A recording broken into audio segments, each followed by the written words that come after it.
This is my friend Holly, and you've been married to Ryan for 23 years. Yes. And you have 3 kids together. Yes. Younger 2 are twins. I want to ask you a little bit about that. So yeah, let's get started. Okay. First of all, I want to ask you, one of your twins has been labeled with Asperger's. Oh, no, it's my oldest son. Is your oldest? It's my oldest, yes. Okay, my apologies. Yeah, no problem. So your oldest has Asperger's. Yes. And when did you find out about that label? We found out when he was in 2nd grade, his teacher, I volunteered all the time when my kids were in school, and I was in the classrooms all the time, and I was working usually with reading groups at the lower levels because they needed as many people as they could to help read with kids one-on-one and do things like that. And so I was in his classroom all the time working on that.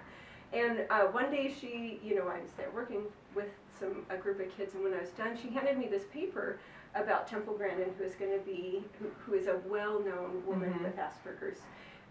And she was going to be speaking at one of the universities, either U of I or WSU, I can't remember, here in town, or in this area. And she thought I might be interested. And that was it. That was the full conversation. Nobody had ever brought that up, that maybe he had Asperger's, and fit on that autism spectrum. And no one had said anything. And so it never crossed my mind. Well, I was talking to my husband about it. Still nothing crossed my mind. I just keep going on. Nobody says anything for the rest of the school year. We get to the summer, we're on vacation, and my husband has checked out a book from the library about Asperger's, has read most of it, and hands it to me on vacation and says, read through this list, what do you notice? And I went, oh my goodness, that describes my son. And I said, what is this? I had no clue. And that started a discussion between us, and so we, as parents, took him in and had him evaluated, and he was diagnosed with high-functioning autism. Mild to moderate is what his diagnosis was. So, and he was 8. It was right after 2nd grade. And so then we had the whole conversation. Do we tell the school? Do we put this in his records? Do we have him treated differently? And what? Do we tell him? When do we tell him? How do we tell him? And that whole process, because, most kids out there, once they find out that they can get a little bit of leeway and help and extra, or not have to do things, they'll take advantage of that. And he is definitely that kind of a personality. Okay.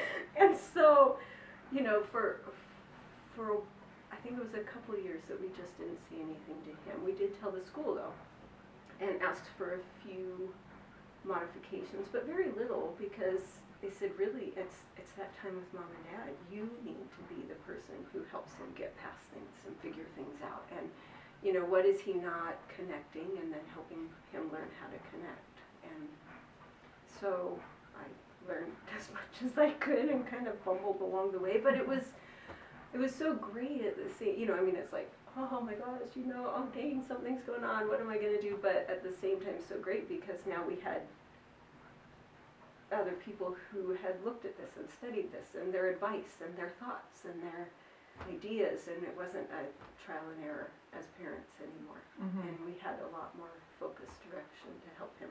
They could give you some tools to help you deal with it. So that makes sense. Anyhow, so he was 8.5. Okay. Yeah. So walk me through some of the emotions for you as a mom, finding out about that label, the fear, the sadness, the gratitude. There was that. I always had to remind myself, and at first, really, truly, for my husband and I both, it was this relief that there was something out there to explain his differences, that it wasn't our parenting, that it wasn't like something off with him. I think every mom worries that they're just messing up our children. Right, or that he... So validating. Or that, it had nothing to do with his ability to comprehend. He just had holes, So Asperger's is described as Swiss cheese, and every person diagnosed with it has those holes in different places. And essentially what happens is, in your brain, you have tracks, like train tracks that go across, and to connect this to that. And in Asperger's, they don't know how to make like jump that gap. They don't know how to build that trestle across to jump the gap, or how to go around. And so they need people surrounding them to help them learn, this is connected to this, you got to figure out how to get around. And it's usually socially based, the social connections with others. Right. So that's a very, in a nutshell, overarching kind of a idea. So learning that was such a relief to my husband and I, that just, it was relief. But you know, you sit in it longer and you just have this sadness for what that's going to mean as an adult for him, because it has to do with relationships with others, and that's a huge part of life. That's the happy part of life, is relationships with others, you know, and it, you know, it's going to be harder. It might even, some of them might not happen depending on how he deals and how he handles things. So a lot of emotions. I mean, everything anybody could imagine you go through, and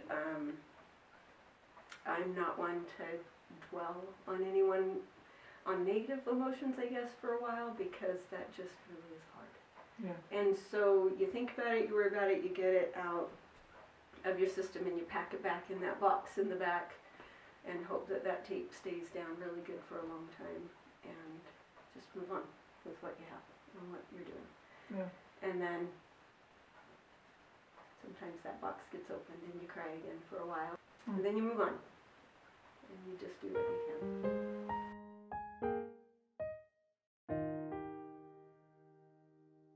So I think from an outside perspective, one of the hardest things I would imagine having a special needs child is the difference in expectations between your other children. And you have two different versions of that with special needs and more mainstream, and then also with twins. So how have you kind of worked on not comparing your children and kind of setting expectations individually? That's a really that's really great. My kids whine about that sometimes. And I feel really, really, really strongly that I've never treated any of my children the same. They all are different personalities. They all are different. They have different needs. They have different strengths. They have different weaknesses. And so we have, you know, our set expectations in our home about things like honesty and helping out and education and doing your best, whatever your best may be. You know, we have these kind of things. But yeah, I don't know. I guess my personality is that each person is different. That's a huge part of my mothering, actually, is that each kid has different needs, and so you address it that way. I think also because my oldest had Aspergers, I learned pretty quickly how to individualize everything, because there really wasn't an option. He needed different things. I do think sometimes, though, my younger two very much got a more harsh and I don't know, consistent and lined up, and we stick to our schedule type of a lifestyle than they needed. I think they would have benefited from a little bit more flexibility and less structure, which is kind of funny because I'm huge about structure.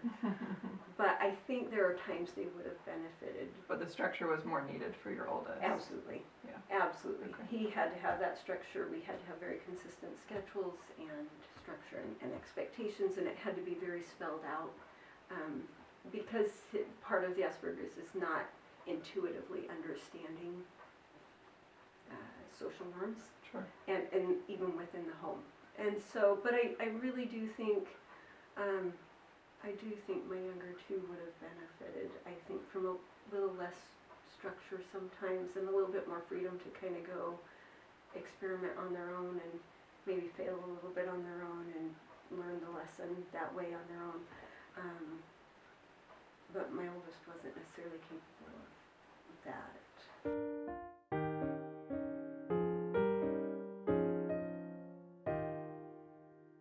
Okay, so you've mentioned the consistency. Is there Yeah. another secret to, or something that you found particularly helpful with a child with special needs?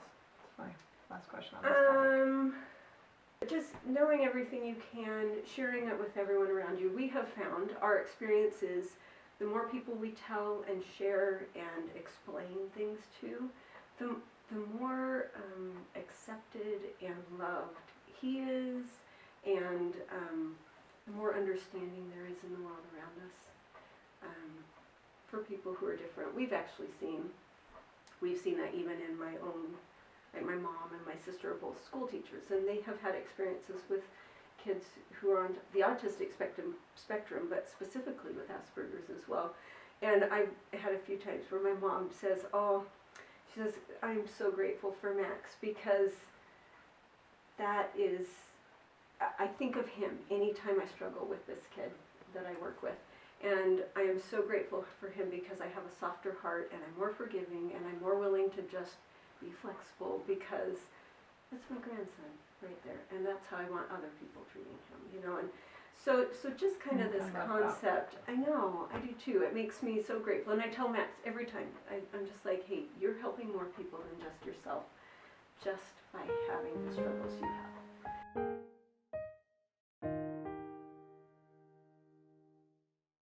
So we all know that we're supposed to help our teens to talk to us.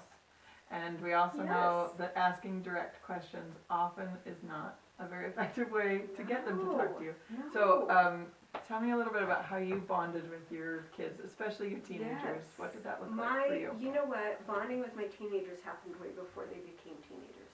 Okay. Conversations and things happened way before then. And for me, it was being involved in their lives. So it is knowing who their friends are and what their friends are doing, and then going to things they were at if they went to a game, or if they went that I went to. And I didn't have to sit by them, but I went so that I saw what they saw and how they interacted. It was volunteering in the school so that I had faces to put with names. It was, I read the books they read. It's watching the shows they watch. It's playing the video games with them, so I speak the language, and I'm atrocious. And then they always had someone to beat, which is great. And then I celebrated like crazy when I won, occasionally. And it's doing all of these things. You have the interests they have. You watch those YouTube channels as teenagers that they watch, in the Twitch, because I had to learn what that was. And so you're like, okay, I watch this. I see this. What are they thinking, connecting this with this? I mean, really, come on, that doesn't make sense. And they respond. It's their language. It's what they talk. It's what they see. My kids would get a kick when they'd come home, and I'd be like, okay, I was watching GT Live. And they're like, seriously? I'm like, yes, I watched it today.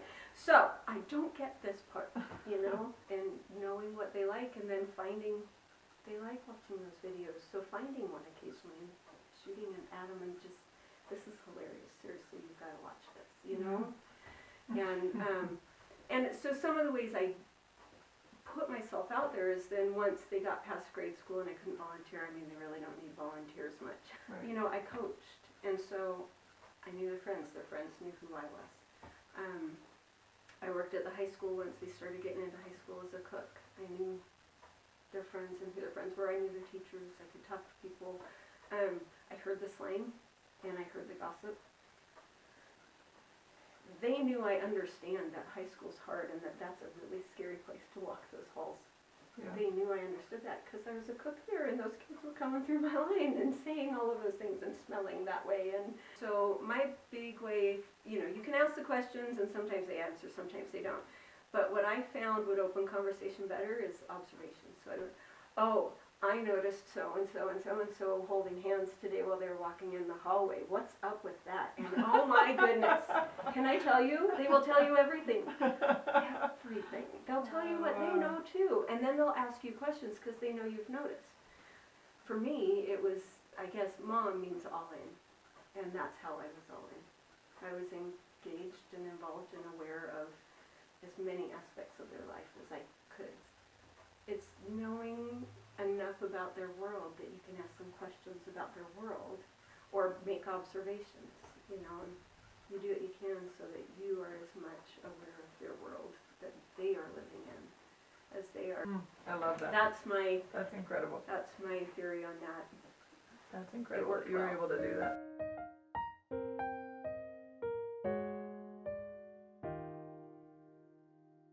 Okay, speed round. You ready? Okay, ready. Holly, what's your favorite sound? My favorite sound is my kids talking to each other, or with my husband. Maybe their steps coming up the walk. I sit in my little chair here by the door and listen for their cars, and I like that one too. I like that. I do that a lot. That's cool. But that's really cool. Yeah. What's your least favorite sound? Crying. Okay. I can't handle crying. We had to have a rule for a while there that, I mean, moms can tell if crying means they're hurt or they're just crying for whatever. And It's all valid. I have learned now as an adult it's all valid. Right. But I could not handle that when I was younger, and I still struggle. So we had to have this rule that there's no crying upstairs. And when you've decided to, like, if you want to cry, fine, cry all you want downstairs. But when you're done, and if you want mom's help, you got to suck it up, and you can come up, and I'll give you a hug, and we'll be fine, and then let's deal with it, the problem that made you cry, you know? Oh, that's amazing. Oh. I might need to use that sometime. It's a really great rule. That's awesome. Oh, it's the greatest rule. What's your favorite word? Thanks. I love it when anybody, not just my family or children, but anyone recognizes somebody else's contribution to their life. So, thanks. That's powerful. Yeah. What do you know? I know that I'm not going to ruin my kids on my own.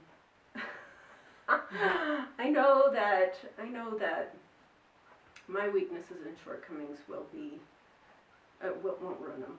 That they'll either be resilient enough or strong enough to overcome maybe what I wasn't able to give them, or that there will be someone else in their lives that will be able to provide that need. Amen. I love that. What do you want to learn? Anything I can. I love learning. It's my favorite thing. I read all the time. I would go back to college again if I could. I want to learn what my kids are learning in school. Anything I can. Anything. What scares you? That is a really funny question because scare, that's a weird word. So if you want like jump scare, it's the snakes that as I'm walking around my house that pop out when I don't expect them. Really? And I don't like that. Surprise. Right. I don't like that. That's when my heart gets flying, right? But if you went a little deeper than that, probably there's going to be a someday that I can't do things for myself and I'm dependent or reliant upon someone else. And at that point, I'm probably going to be like alone and not able to call family as well. And I think I don't know that it scares me, but that's the thing I'm least looking forward to long term. Yeah. You know, but that would be the worst. That's valid. Yeah. Tell me about a mom that inspires you. You know, that was a hard question too. Because there's so many moms that just little traits that just jump out at me that I think, oh my gosh, I need to learn that. Or oh, this is so awesome. But then I thought about it and I thought, it's a group of moms, but it's single moms. Single moms need to just get that direct little escalator to heaven and not have to fight anything along the way. Like, that has gotta be hard. And a while ago, Ryan went back. He went to paramedic school, and so he was working full time, doing paramedic school nights and weekends. Kids were in middle school. Our lives were chaos, and he just, when he was home, he was studying because it was a ton, and it was really hard. And I had this like minuscule little sliver of a glimpse of what single moms go through, and it like I said, it was minimal. I don't even come close to saying I have any understanding of that, but I had a little tiny little sliver of that, and they need wings and halos, and single moms, they do a lot. They do it all. Thank you for that answer. Yeah. Yes, I agree with that. Yeah. Holly, what are you good at? getting things done. I am one of those, give me a situation, we'll get things done, we'll do it the most efficient way possible, and assessing situations and being efficient and getting things done. I'm good at that. Fixing problems, figuring it out. Cool. That's what I'm good at. That's a great asset to your family. Yeah, most of the time. Unless they don't want it fixed. Well, They just want sympathy. They have Ryan for that. They have Ryan for that. That's Yep. good. Yes. Thank you, Holly, very much. Sure. Appreciate it. Absolutely. My pleasure.